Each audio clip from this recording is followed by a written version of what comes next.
अगर आपको मेरी आवाज में ड्रामा एक्सप्लेनेशन पसंद आती है तो मेरे चैनल को सब्सक्राइब करके हाइप जरूर से कर देना। इस कहानी की शुरुआत में हमारे मेन लीड जिन की आवाज सुन पाते हैं, जो कि हमें अपने बारे में बता रहा था, जो कि एक जिन है और वो हमें बता रहा था कि हजारों साल पहले हमें फरिश्तों के अगले दिन बनाया गया, यानी कि थर्सडे वाले दिन, फ्राइडे से एक दिन पहले। लेकिन जैसे जैसे वक्त बीतता गया, जिन अपने आप को गॉड से भी ज्यादा ताकतवर समझने लग गए और हमारे अंदर बहुत ज्यादा घमंड आ गया। लेकिन मैं बाकी जिन जैसा बिल्कुल भी नहीं था। मैं गॉड से भी ज्यादा बड़ा बनना नहीं चाहता था, क्योंकि मुझे पता था अगर मैं गॉड से भी बड़ा बनता हूँ तो मुझे और ज्यादा काम करना पड़ेगा। लेकिन जब सभी जिनियों के अंदर काफी ज्यादा घमंड आ गया तो गॉड ने फरिश्तों को उनसे लड़ने के लिए भेजा और फरिश्तों और जिनियों की लड़ाई लगभग 300 साल तक चली और फिर फरिश्तों ने काफी सारे जिनों को खत्म कर दिया। लेकिन मैं और मुझ जैसे थोड़े बहुत जिनी बच गए, क्योंकि मैं उस वक्त चिराग के अंदर था। अब थर्सडे के अगले दिन ही गॉड ने कुछ और भी बनाया था और वो और कोई नहीं, इंसान थे।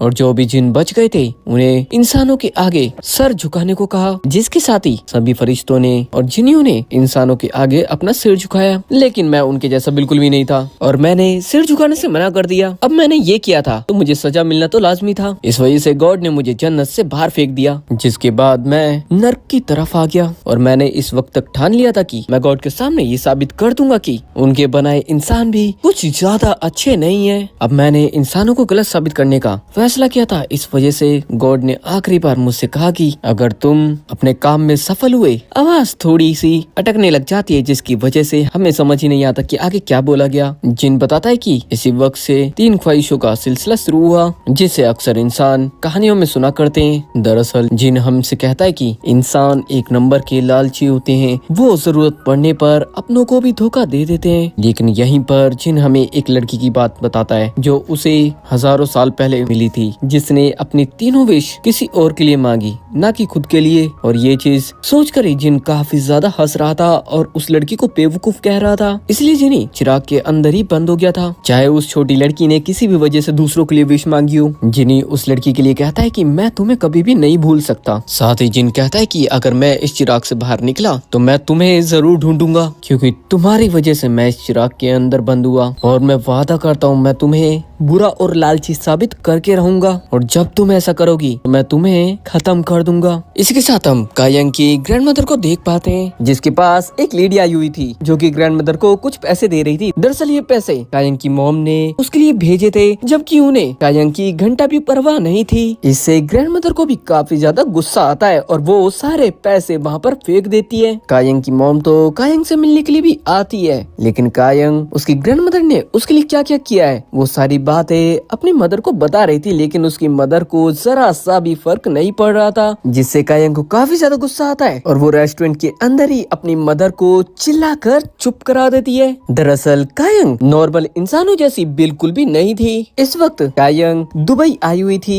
यहाँ उसकी मॉम उसके पास एक बैग भी देख पाती है और कहती है कि मैंने तुम्हें इतने ज्यादा पैसे दिए, तुम अपना ख्याल तो रख रही हो। लेकिन कायंग कहती है कि मैंने आपके जरा से भी पैसे यूज नहीं करे और जो बैग तुम देख रही हो वो मैंने अपने पैसों से खरीदा है। इसी के साथ हमें कायंग के बचपन का एक सीन दिखाया जाता है, जहाँ पर वो बिल्कुल भी आम बच्चों जैसी नहीं थी। उसे जब कोई चीज पसंद नहीं आती थी तो वो तो काफी ज्यादा इविल बिहेव करने लग जाती थी, यहाँ तक कि वो तो अपनी नानी के ऊपर भी हमला कर देती है और उन्हें काफी ज्यादा बुरा बताती है। लेकिन उसकी नानी उससे कहती है कि जब तुम बुरा बिहेव करोगी तो मैं भी तुम्हारे साथ वैसा ही बिहेव करूंगी। अब ये तुम्हारे ऊपर है कि तुम किस तरीके से बिहेव करती हो। यहाँ पर कायंग की नानी उसके लिए कुछ नियम से भी बनाती है और उससे कहती है कि तुम ये नियम बिल्कुल भी मत तोड़ना और इन नियमों के बारे में हमें आगे पता चल जाएगा। दरअसल ये बातें कायंग अपनी मदर से कह रही थी और वो इसके साथ साथ कहती है कि जब मैंने उस दिन नानी को रोते हुए देखा, उस दिन के बाद मैं बदल गई, मैंने कोई भी गलत काम नहीं करे। लेकिन इसके साथ साथ कायंग ये भी कहती है कि मुझे इन नियमों के साथ जीने में मजा तो नहीं आ रहा, लेकिन मैंने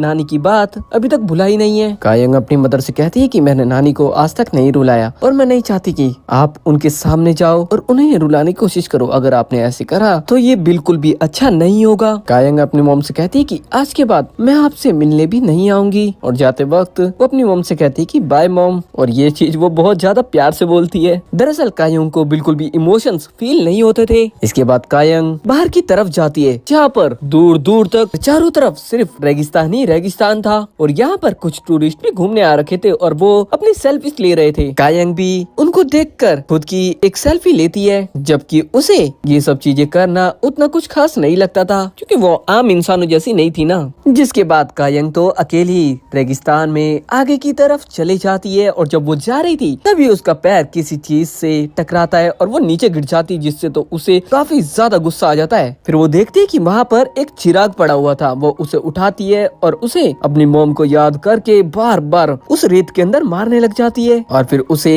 वहाँ से फेंक कर आगे बढ़ जाती है, लेकिन वो फिर दोबारा से उसी चिराग से टकरा जाती है क्योंकि वो उसके सामने आ गया था वापस से। जो चीज कायंग को समझ में नहीं आती, लेकिन वो इतना तो समझ जाती है कि उसके आसपास कोई ना कोई तो है जो कि दिखाई नहीं दे रहा था। तभी वहाँ पर एक तेजी से रेगिस्तानी तूफान आ जाता है और वहाँ पर बहुत ज्यादा धूल उड़ने लग जाती है, लेकिन जब वो हटती है तो वहाँ पर जिनी खड़ा होता है, यानी कि हमारा मेन लीड जियोन। लेकिन कायंग को उसकी बातों पर जरा सा भी बिलीव नहीं होता जब वो ये कहता है कि मैं एक जिनी हूँ, लेकिन कायंग तो उसे धक्का देकर दूर बुड़का कर वहाँ से चली जाती है। लेकिन जैसे ही कायंग अपने होटल पहुँचती है तो होटल रूम के अंदर जिनी ऑलरेडी बैठा हुआ था। कायंग उससे कहती है कि तुम अंदर कैसे आए? जिनी कहता है मैंने बताया तो था, मैं सच में एक जिनी हूँ और मैं जहाँ चाहूँ वहाँ जा सकता हूँ। जिनी कहता है कि तुम मेरी बात तो सुनो, लेकिन कायंग कहती है कि मैं सिर्फ अपनी नानी की बातें सुनती हूँ और किसी की भी नहीं। तो जिनी कहता है कि तो तुम मुझे अपनी नानी समझ लो ना। कायंग कहती है कि तुम मेरी नानी नहीं हो तो यहाँ से दफा हो जाओ। जिनी कहता है क्या तुम्हें मैं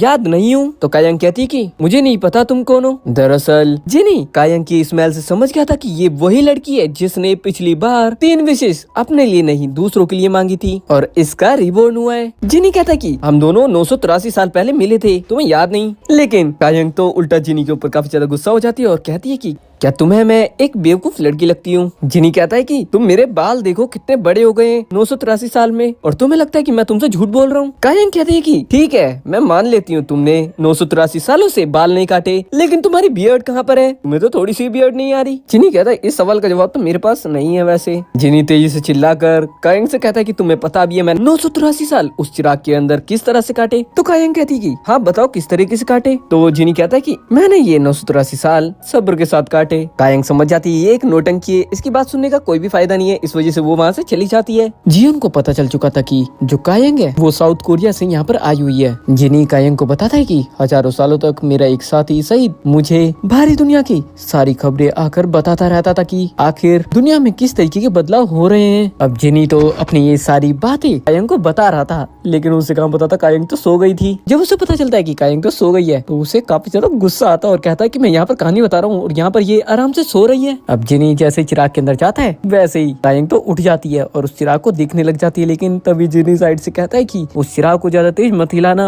वरना मेरा दिमाग घूम जाएगा। जिनी कहता है कि तुम सोई नहीं थी ना? तो कायंग कहती है कि मुझे नींद तो आई थी लेकिन तुम्हारी कहानी ने मेरी सारी नींद उड़ा दी। कायंग यहाँ पर कहती है कि जब तुमने अपनी कहानी से मेरी नींद उड़ाई दी है तो मुझे पूरी कहानी बता दो। जिसके साथ ही जिनी बहुत ज्यादा एक्साइटेड होकर आगे की कहानी बताता है और कहता है कि इसके बाद गॉड ने मेरी बात सुनी और मुझसे कहा कि जिस दिन किसी इंसान के सामने मेरा सिर झुक जाएगा उस दिन वो मेरा सिर कलम कर देंगे। लेकिन इसके साथ ही जिनी ने गॉड से कहा था कि अगर मैं किसी इंसान को बुराई की राह पर चला दूं और वो उस राह पर चलने भी लगे तो मैं यहाँ चिराग के अंदर बिल्कुल भी नहीं रहने वाला, तुम्हें मेरी बात सुननी होगी। मैंने गॉड से कहा था कि मुझे एक नया मालिक चाहिए और उन्होंने इस चिराग का मालिक तुम्हें ही बना दिया। और मैंने जब बाहर आकर देखा कि ये तुम हो तो मैं तो खुद भी हैरान रह गया था, क्योंकि पिछली बार भी मैं तुम्हारी वजह से इस चिराग के अंदर बंद हुआ था, लेकिन इस बार मैं साबित कर ही दूंगा कि इंसान बहुत ज्यादा बुरे होते हैं। कायंग जिनी से कहती है कि आखिर तुम मुझसे चाहते क्या हो, तुम्हें क्या चाहिए? तो जिनी कहता है कि ओ मैं ये तो बता नहीं भूल गया, मैं तुम्हें 3 विश के लिए कहता हूँ, तुम मुझसे 3 विशेष मांग सकती हो, लेकिन मैं मरे हुए को जिंदा नहीं कर सकता, बूढ़े को जवान नहीं कर सकता, तुम अपनी डेथ की वजह भी नहीं देख सकती, इसके अलावा मुझसे तुम जो मर्जी मांग सकती हो, तुम इसके लिए आजाद हो। कायंग कहती है कि क्या तुम मुझे लालच दे रहे हो? तो जिनी कहता है कि हाँ मैं तुम्हें भी अपनी तरह एक बुरा इंसान, खैर जिनी तो इंसान ही नहीं है, मैं तुम्हें भी अपनी तरह बुरा बना दूंगा। कायंग को तो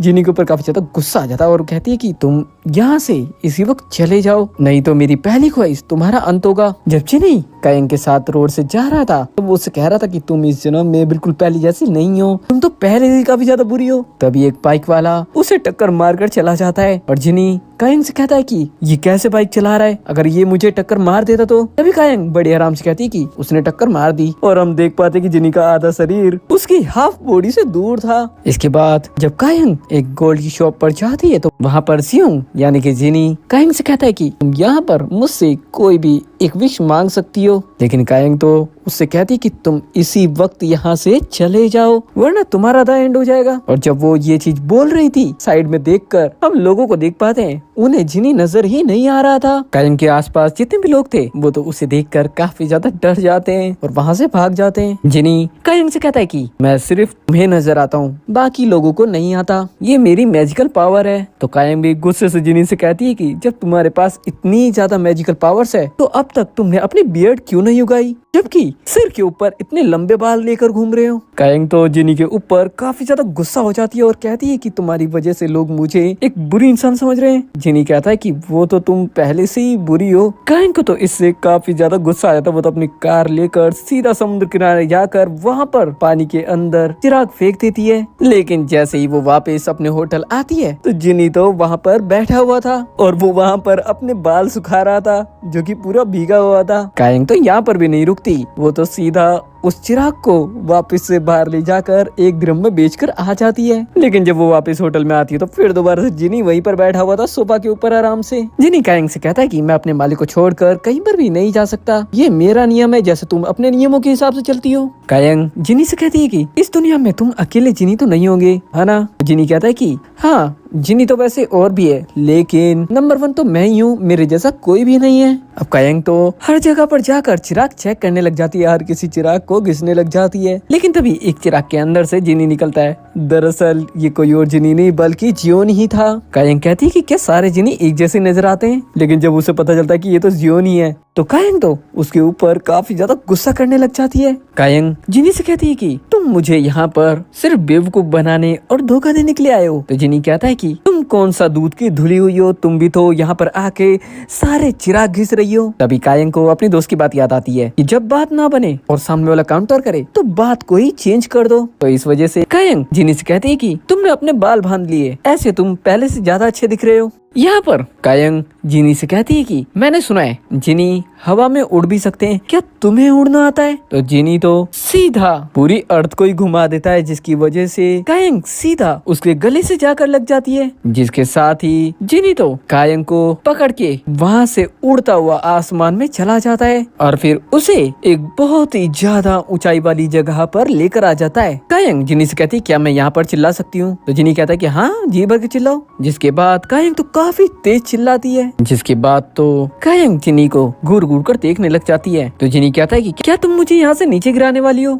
कायंग कहती है कि क्या तुम ये सोच रहे हो तो तुम सही सोच रहे हो। पहले जिनी को ऐसा लगता है कि कायंग तो मजाक कर रही होगी, लेकिन कायंग तो सीरियसली उसे वहाँ ऊंचाई से सीधा नीचे गिरा देती है। लेकिन जिनी जब ऊपर की तरफ आता है तो उसे इस वक्त काफी ज्यादा गुस्सा आ रहा था। जिनी तो कहने लग जाता है कि मैंने तुम्हारे जैसा इंसान नहीं देखा, तुम एक जिनी को कैसे मार सकती हो, मैं तुम्हारी सारी जनरेशन को खत्म कर दूंगा। ये कहकर जिनी तो गुस्से से कायंग का गला पकड़ लेता है। लेकिन एक आम इंसान होता तो वो कहता है कि मुझे छोड़ दो, लेकिन कायंग कहती है कि मुझे मजा आ रहा है। जिनी तो समझ ही नहीं पाता कि ये किस तरीके की इंसान है। कायंग तो उसके गले दबाने पर बहुत ज्यादा हंस रही थी, और वो क्यों हंस रही थी, इसी सस्पेंस के साथ ये एपिसोड यहाँ पर खत्म हो जाता है।